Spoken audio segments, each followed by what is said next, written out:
Hey, how's it going? Today I want to talk about where is the highest real estate on the tennis court. If we take a closer look to the different kind of areas, for example, this area is short and in the middle.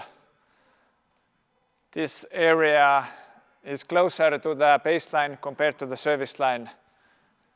And also this area is closer to the baseline compared to the service line. This area of the court is considered the black hole of the tennis court. If you take a closer look of this area is short and in the middle of the court. Basically, your shots are not gonna hurt your opponent so much. When you constantly hit short and in the middle of the court, your shot is not going to hurt your opponent so much. Your opponent is gonna feel more confident when he can hit the ball at the waist height. But as your shots are constantly deeper, closer to the baseline compared to the service line, you are going to hurt your opponent more. Your opponent is gonna make more forced errors. Hitting the ball deep is one of the best characteristics to make your opponent miss.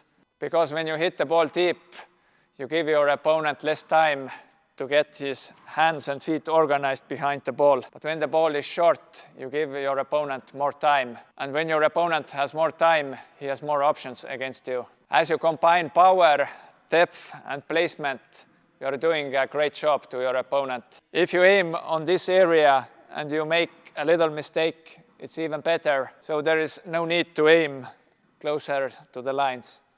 It's so easy to miscalculate your shot a bit. Of course, it depends on the game situation. When your opponent is at the backhand corner and you hit deep to the backhand corner and you're not going to make your opponent run, it's not that hard to hit the ball back. But when your opponent is at the forehand corner and now you hit deep, your opponent has to hit running backhand, which is not so easy. In my opinion, the highest real estate on tennis court is deep into the backhand corner, and it doesn't have to be close to the lines.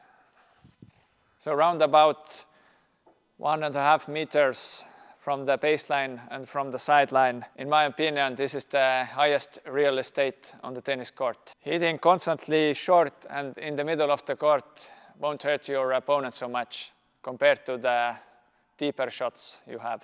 And of course, your shots don't have to be always deep.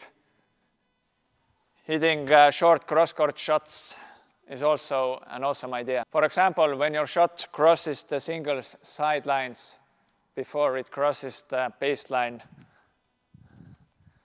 it's also considered pretty good shot. So the first bounce is on the court and the ball crosses the singles sideline, taking your opponent away from the comfort zone. So when you play behind the baseline and you hit short and in the middle, it's not so good.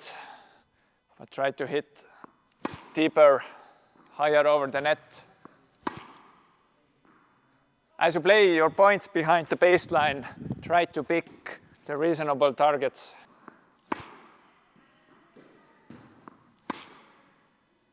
Your shots doesn't have to be always deep. You can mix it up, of course, with low slices, so you can bring your opponent inside the court more. I encourage you to hit the ball deep to your opponent's backhand side. Of course, if your opponent is waiting for the backhand side, try to mix it up and go for the open court more. When your opponent is forced to make his contact above shoulder height, you're doing a good job. You instantly create an advantage over your opponent. Nobody wants to make constantly the point of contact above shoulder height. Much easier to hit the ball at the waist level. Basically, you have to target your opponent's weaker side. Most of the time, your opponent's weaker side is his backhand corner. Whether you're going to hit deep to the corner or, for example, inside-out forehand, when the ball bounces shorter but it crosses the sideline early enough, you're going to make your opponent run. You got a few options, whether to hit deep or whether to hit shorter cross-court angle to pull your opponent wide. But your main target should be your opponent's weaker side. That's it for today. Thanks for watching. I'll see you soon. Take care. Bye.